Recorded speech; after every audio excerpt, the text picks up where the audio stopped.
Now that I've created a basic lane, I would like to save it and import it into Civil 3D and run some tests. Just as a quick review, we've got a simple rectangular shape here. We have variables that control the width, thickness, and slope of this object. We have also created a horizontal and a vertical target that controls the location of this corner, the edge of traveled way. This lane supports super elevation, and it has a custom material code assigned to the shape. To save this part, I'm going to come down to the Parameters palette and I'll click Packet Settings. Right here I can give the subassembly a name. I'm going to call this My Custom Lane. I can then come down to the description area and I can give this a more formal name. This will be what you see when you hover over the subassembly part in the tool palette in Civil 3D. If we want to go even farther, I can assign a help file. Let me drag this up a little bit. I can assign a help file. Just for a second, let me click the ellipsis button. Here's where you can select an HTML or a PDF or a Word document that contains the help documentation you'd like people to read in the event they want to view the help for this particular object. So that's how we can do that. There's also an entry here for image. If I click the ellipsis button, here's where I can select a common image file format. This image would then be used as the icon in the Civil 3D palette. Let me close this dialog box. So now that I've given my subassembly a name, I'll come up to the File menu and I'll choose Save As. I'll save this in a logical folder on my hard drive. I'm going to call this same name that I gave the assembly. I'll just call it My Custom Lane.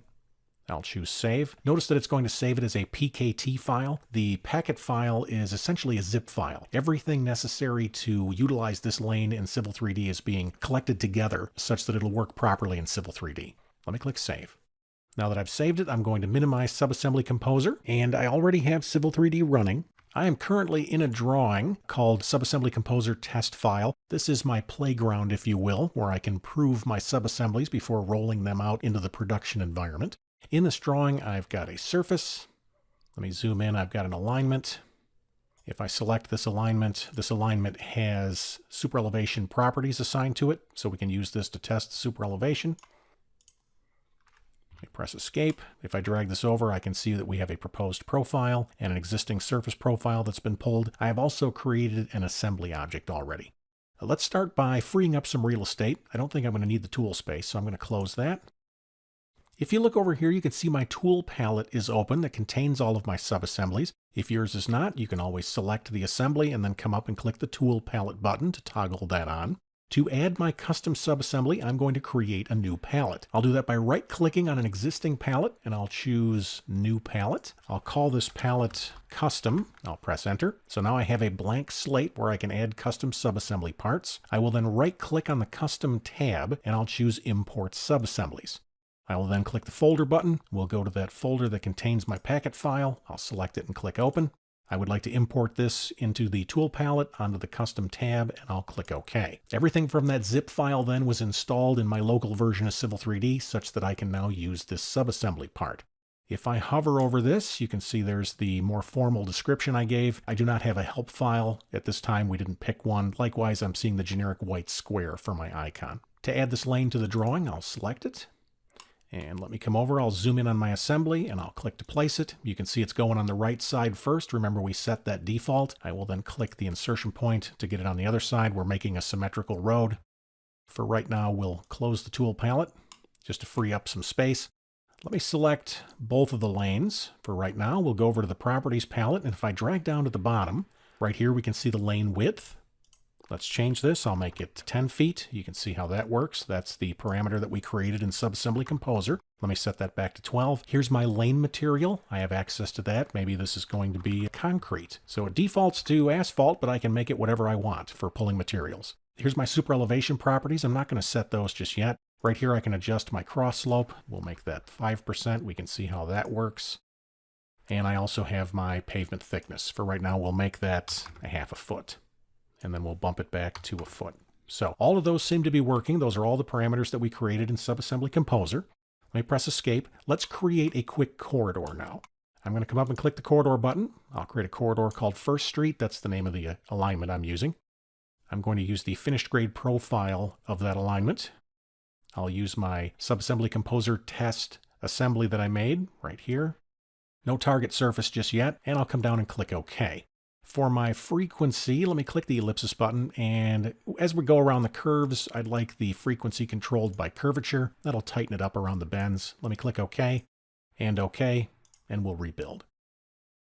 There we go. Let me zoom in, and I can select this corridor, and we'll go to isolate for right now. Let me isolate that, and then I'll click my orbit button.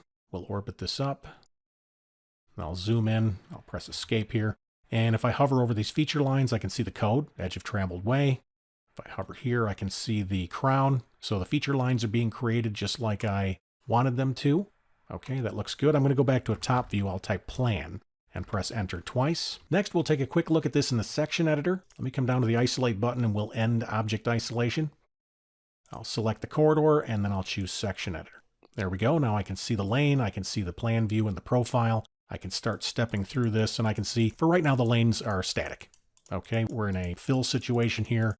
As I get a little bit closer and we start coming down, we'll see that existing surface, and then we go into eventually a cut situation. So there's the lanes. Let me close this out. So far, so good. Let's create a target now. I'm going to go to the Home tab, and I'm just going to create a polyline.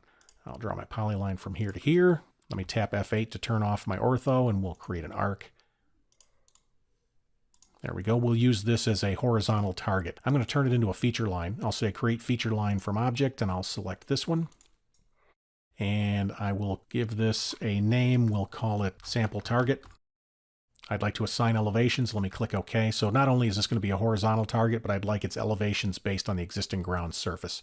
Let me click OK. So now if I click on that, you can see that is as if it was draped along that existing surface. Let's assign this as a target. Let me click the corridor. I'll go to Edit Targets. And I'll click in the region. Right here, we can see the targets supported on the left and right. Here's the formal names. I want this on the right side. I'm going to be targeting an object in the drawing. Let me select my feature line. I'll click OK. I would also like to use that same object as a vertical target. So here on the right side, we'll control the edge of traveled way elevation. Select from drawing. I'll select that same feature line. I'll come down and click OK. OK. There we go. We can see that. Let me click on the corridor. We'll go to section editor, and then I can step through this, and you can see where the lane pulls over and follows that target, both horizontal, and we can tell the vertical is working because it's matching the surface.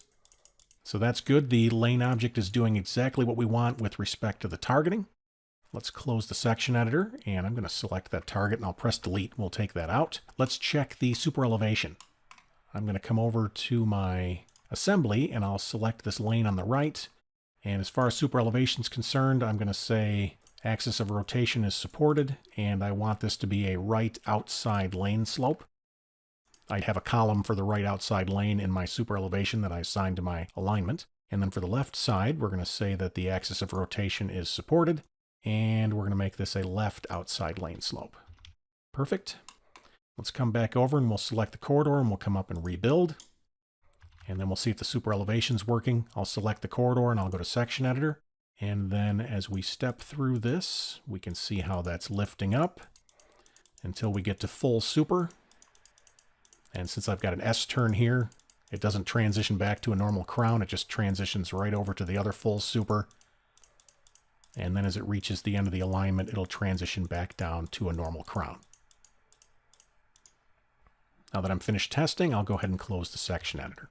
So as you can see, very easy to go through and create a custom part if you want to. We have at this point looked at how we can create static objects, we can assign variables, we can assign targets, we can assign super elevation. In the next session, we're going to go back to our part and look at a few more advanced concepts. We'll add some custom daylighting.